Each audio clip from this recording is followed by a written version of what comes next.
Good afternoon, and thank you for joining us today for this information session on the Wake County Quality Supplement Program for 2017-2018. If you have questions as we go along today, you can enter them into the chat box. It should be on the right-hand side of your screen. If you don't see that chat box, there should be an orange arrow at the top right of your screen, and you can click on that and it should bring the chat box out for you.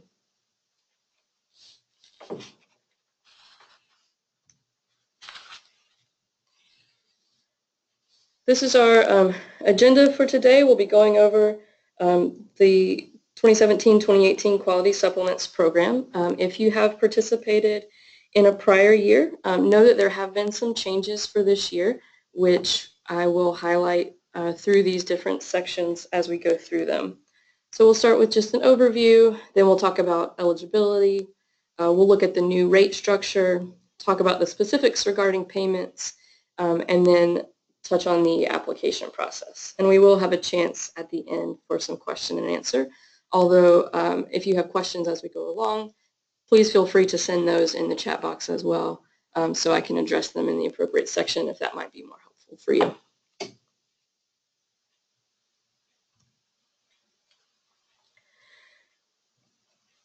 So just an overview of the Quality Supplements Program.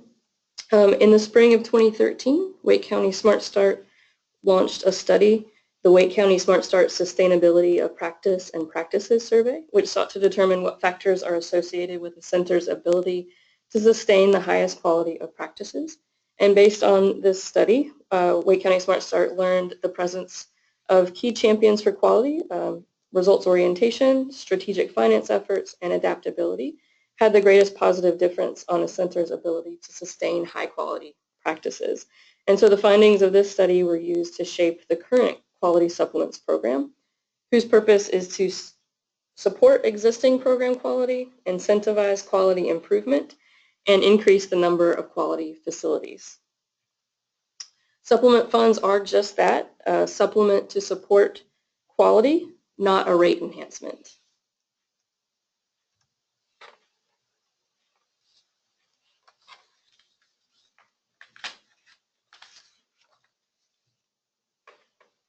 Eligibility criteria. Programs are required to operate within Wake County and must be licensed by DCDEE. Facilities must have a 4 or 5 star rated license and have at least 6 program standard points. New for this year, programs with 4 or 5 program standard points are no longer eligible. So programs must be 4 or 5 stars and have at least 6 program standard points to be eligible. Facilities must also serve at least 2 Wake County children 0 to 5 years old on Wake County Human Services subsidy, and that's 0 to 5 years old, non-kindergarten eligible. If you're a family child care home, then you must serve at least 1 Wake County child 0 to 5 years old, not kindergarten eligible. Facilities can't have an open admin action related to substantiated cases of child maltreatment or supervision. This does not include investigations, it only includes substantiations. Programs also must submit proof of collecting parent co-payments and fees as part of the process. And this is because supplement payments cannot be used to supplant the payment of parent co-payment and fees. Programs still need to be collecting this, and so we ask for documentation that that is being collected. And then finally, sites must submit a comprehensive annual operating budget in order to be eligible. And there are some resources available on our website if that is a challenge for you or if you have questions about that.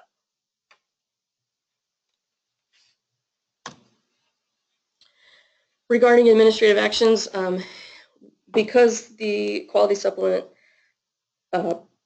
program is to provide additional financial resources to support high-quality child care, we have these policies in place for programs that that have a substantiation of child maltreatment, because that is not consistent with the provision of high quality care. So if a facility receives an receives a substantiated claim of child maltreatment, that program will be suspended for 6 months if it's the only case of substantiated child maltreatment in the past 3 years. If there has already been a substantiation of child maltreatment at that facility in the past 3 years, then the suspension will be for a period of 18 months. Of course, Wake County Smart Start does reserve the right to extend the suspension period or to terminate the contract depending on the severity of the child maltreatment claim. And payments will only be reinstated following the suspension period if all other eligibility criteria are met at that time.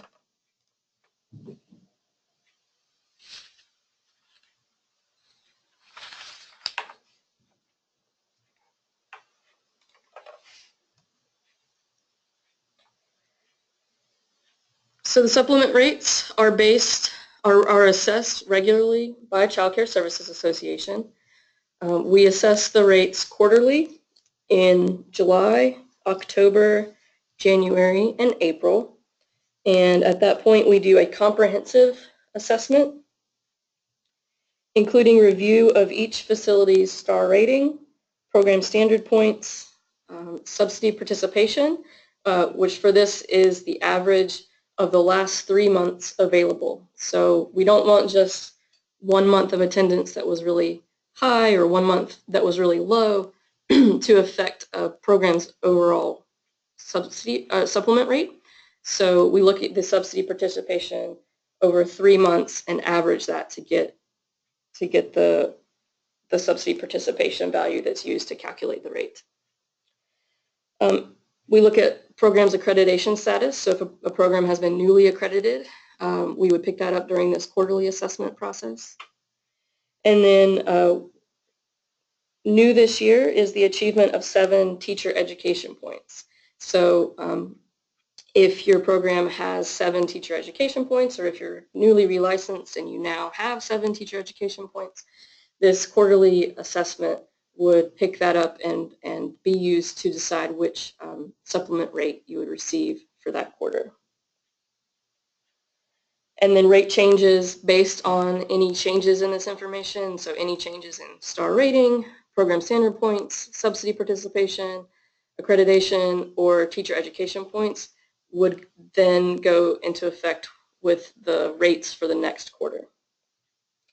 On a monthly basis, we will monitor minimum eligibility criteria to ensure programs continue to have at least 4 stars, no active admin actions related to child maltreatment or suspension or supervision, and at least 2 children on Wake County Human Services age 0 to 5 for centers and 1 child for homes. So at that monthly mark, we're basically just looking at making sure the very basic measures of eligibility are met. The rates do not change monthly. The rates only change at the quarterly assessments.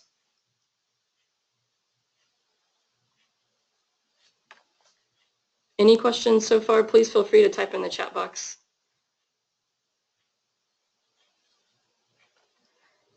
Now, I'm not sure how well you can see that, so I'm going to pull up another version of this chart. This chart was also included in the packet that you received from us, and it's also available on our website. In addition, there's a handout section on the on your right-hand side on your little toolbar there, and you can also click on that to get this rate table. This is our new rate table for 2017-2018. What you'll do is look on the side here. It lists 4 and 5-star centers, and then at the bottom, 4 and 5-star family child care homes. So you look up, so let's say if you are a 5-star center and you have 6 program standard points, then, and let's say you have 6 education points and you're not accredited and you serve 8 children, then your rate would be $438 per month. If you were 5-star center, so let's say 7 program standard points, and you also had 7 ed points, and you served 8 children, then your rate would be $810 per month. Well, let's say you had your 5-star 7 program standard points, you had a NAEYC accreditation and 7 ed points, and you served 28 children, then you would be in this category, $3,743. So what you can do is look to see where you fall on this chart based on the number of stars that you have, your program standard points, and your education points, and any accreditation that you might have. Do note that there is only a rate change if you have 7 ed points. There's not a differentiation if you have 6, if you have 5. It's only if you have 7 that the ed points come into play. And again, the subsidy participation rates, these rates up here, are based on a 3-month average of the children that you serve on Wake County who are 0 to 5, not kindergarten eligible.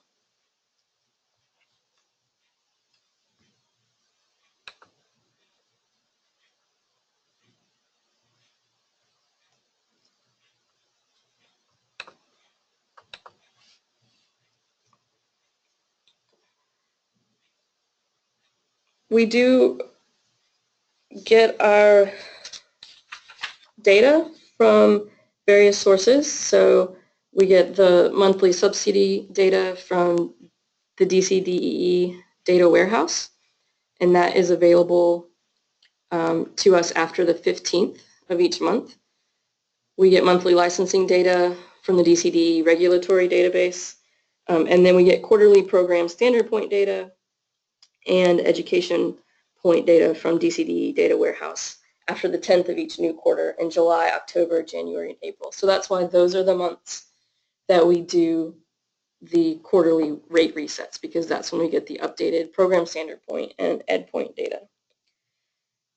Because of when we get the monthly subsidy data on the 15th of the month, whenever we're talking about the number of children on subsidy you're serving, it's always 2 months behind. And so that's one question that is probably our most common question and one we get the most.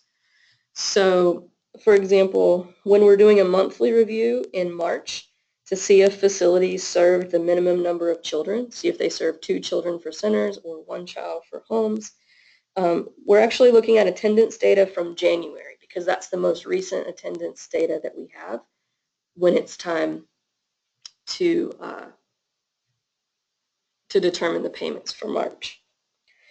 And so when we're resetting rates quarterly and determining the average number of children served, we're likewise looking at a similar delay. So for January rate resetting, we're looking at the average attendance from September through November of the previous year. So as a result, we often observe a drop-off in child averages with the January rate resetting due to the number of rising kindergartners that left your program in August. So keep that in mind, especially in January when rates reset. That's using data from September to November, so there is a bit of a delay. So if you had a lot of children who left and went to kindergarten that year, in January the rates will drop some. We're always happy to help answer questions you have about that. If you're confused about where we're getting the number of children on subsidy, you can always call and we can fill you in. If you have had a recent change in your license, if you have recently been relicensed and your stars have changed or you've increased your program standard points, talk to your licensing consultant and make sure that your information gets updated as quickly as possible in the DCD website.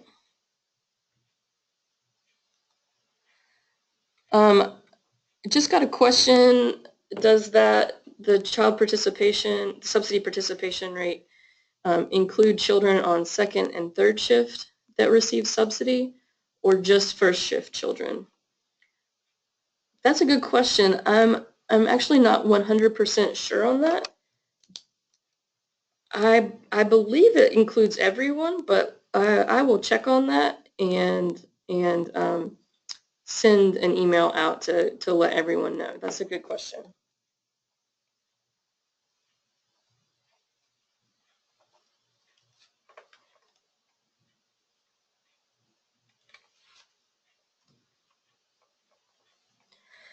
All right, new this year is an additional payment related to class.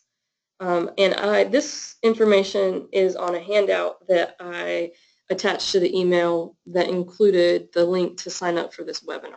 So hopefully you have that handy. If not, we will also send it out again by email to everyone, and also it is already available on our website, so you can also pull it up there.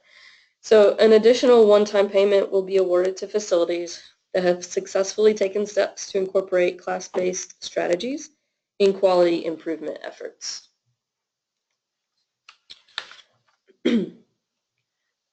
These are the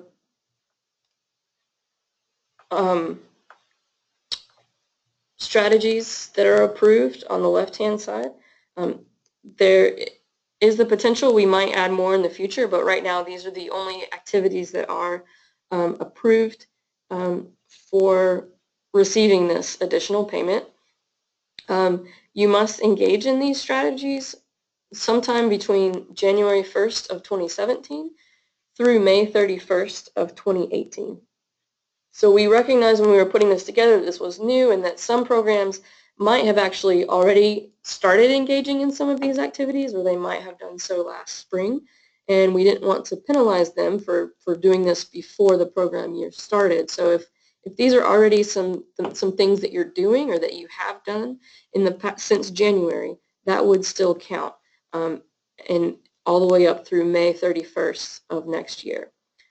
On the right-hand side lists the required documentation that we will need in order for you to receive the additional payment.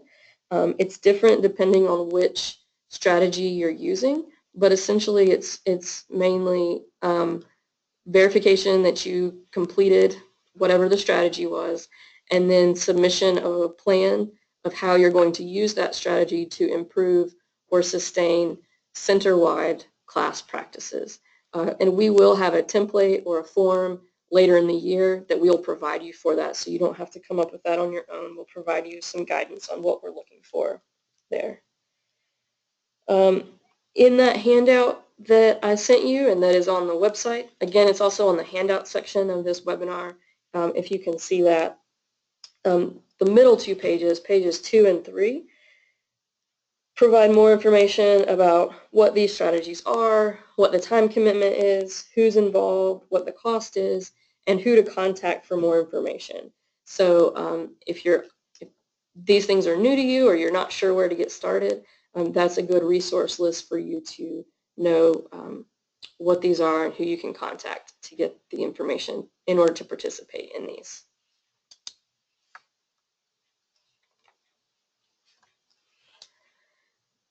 In order to be eligible for this additional payment, you will need to submit an application saying that you intend to pursue these activities by January 31st of 2018.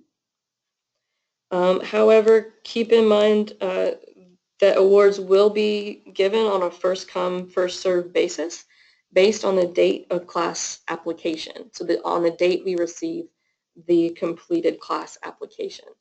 So if you know that you want to engage in some of these things, I would go ahead and submit your application once you know what you're going to do. You don't have to have started the strategy before you submit your application. It's just an application saying, I intend to do X, so that we know who is interested in this activity. In order to receive the additional payment, you also must provide documentation of the completed efforts and the plan by May 31st, 2018. So the activity must be completed by May 31st, 2018, and the documentation submitted.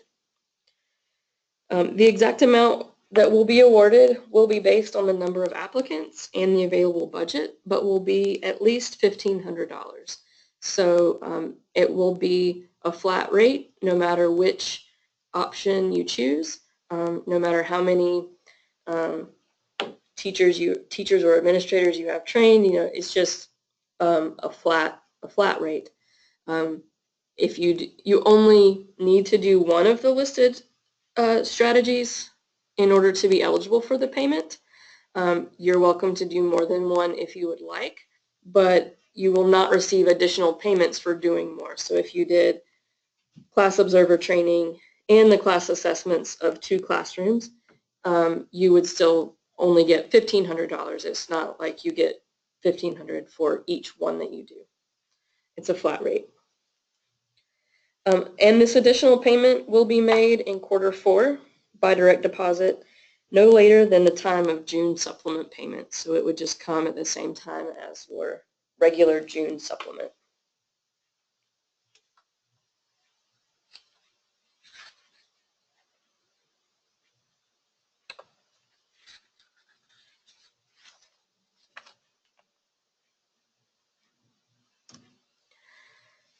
So payments. Supplements will be issued by Wake County Smart Start via direct deposit. They'll be transmitted on the last business day of each month, and funds are typically accessible by the second business day of the following month. If your direct deposit information changes during the year, please notify us as soon as possible so that we can make sure we get all your information changed in time for the next month's payment. A good rule of thumb is to let us know by the 3rd business day of the month so that we can be sure to have time to get everything changed in our system for payments that month.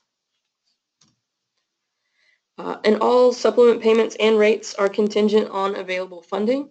Rates are subject to change within the program year, but if we do need to change those rates, you'll be notified as soon as possible if there are any changes expected to impact the rates or the payments themselves. And one new thing for this year, payments will be withheld for any child care facility on the North Carolina Suspension of Funding List, also known as SOFL. Back pay of payments withheld while on the SOFL will only occur if the facility is removed from the SOFL within 3 months. So if you're on the suspension of funding list and your payments are withheld, but within 2 months you get removed from that list, you would resume quality supplement payments as well as back pay for those 2 months that you were on the list. But if it takes you, more than 3 months to get off the SOFL, your payments will resume as soon as you are off the SOFL, but you will not receive any back pay for the time that you are on the SOFL. And that is a new change for this year.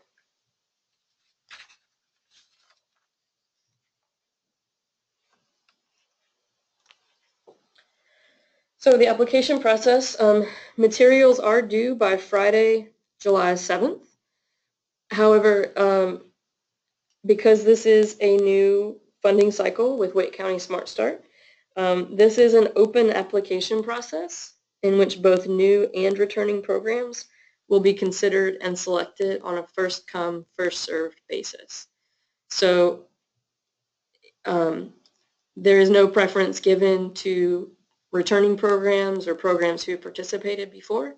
Everyone is on an even playing field, and we'll be selecting participants based on when the applications come in completed. All programs must complete the provider application and agreement form, the parent fee documentation form, and submit an annual operating budget. If you are a returning program, you may have known in the past we didn't require an annual operating budget every year for returning programs, but because this is a new 3-year funding cycle, all programs, including those that are returning, must submit all 3 of these things: the application and agreement, parent fee documentation form, and your annual operating budget. I have had some questions about the annual operating budget. There is no template for that. There's not a form that we have you fill out because every facility has a different way that they keep track of their budget. So we just want whatever you use for your budgeting. We just need a copy of that. If you have questions about what we're looking for or want some sample budgets, if that's not something that you have done before, or you just want to make sure it's in a particular format, on our website, which I'll show you in a minute, we do have some suggested resources for that and some tools that you can access to help you with that. If you're a new program, if this is the first year you have participated in the Quality Supplement Program, you should also complete the direct deposit ACH authorization form, including a voided check or a statement from your bank stating your accounting and routing number, and also a completed W-9. But if you're a returning program, we don't need a W-9, and we only need an ACH form if your banking information has changed from last year.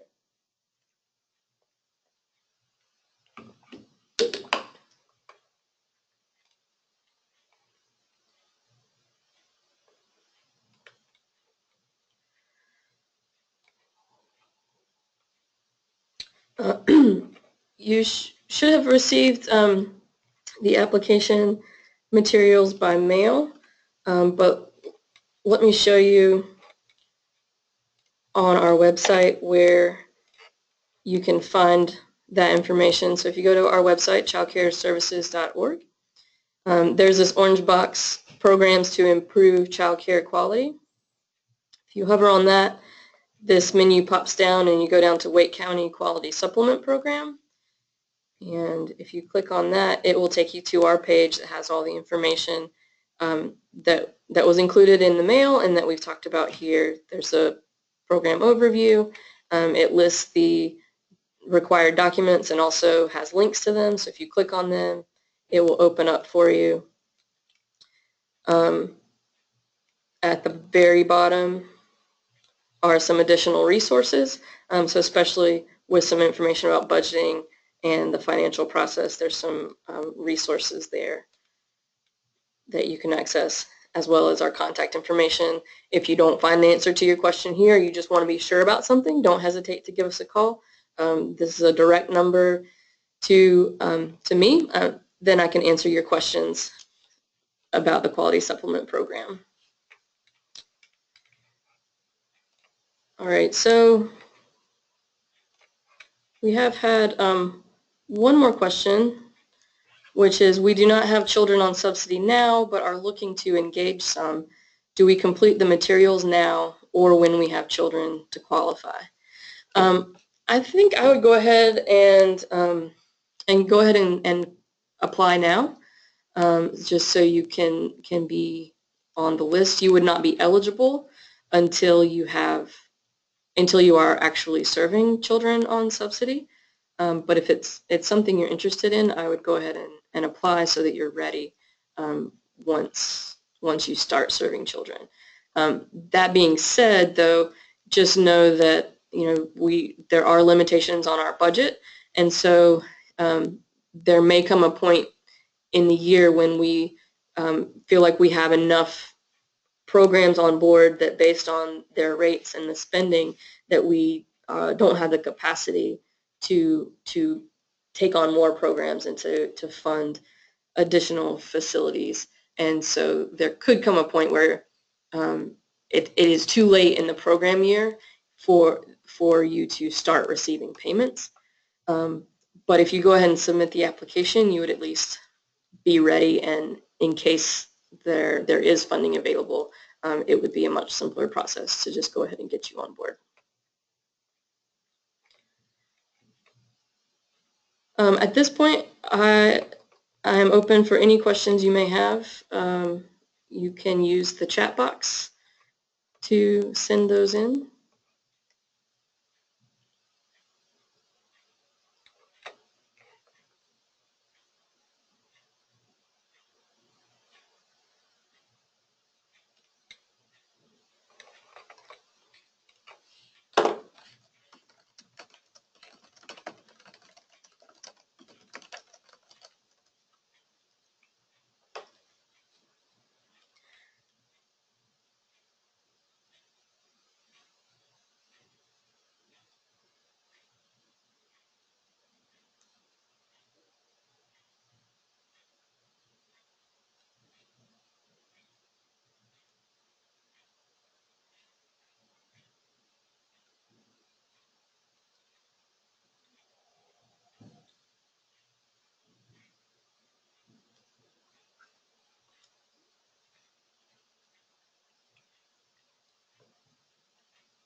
If you don't have any questions, this does conclude the presentation.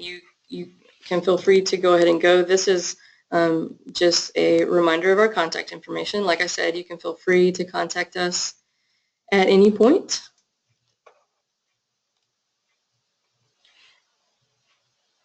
And we would be glad to answer whatever questions you might have. If you do have questions that you'd like to type and discuss right now, I will stay on the line for a little bit longer just to make sure. But if you don't have any questions yourself, you're welcome to disconnect. Thank you so much for joining us today, and we look forward to seeing your application.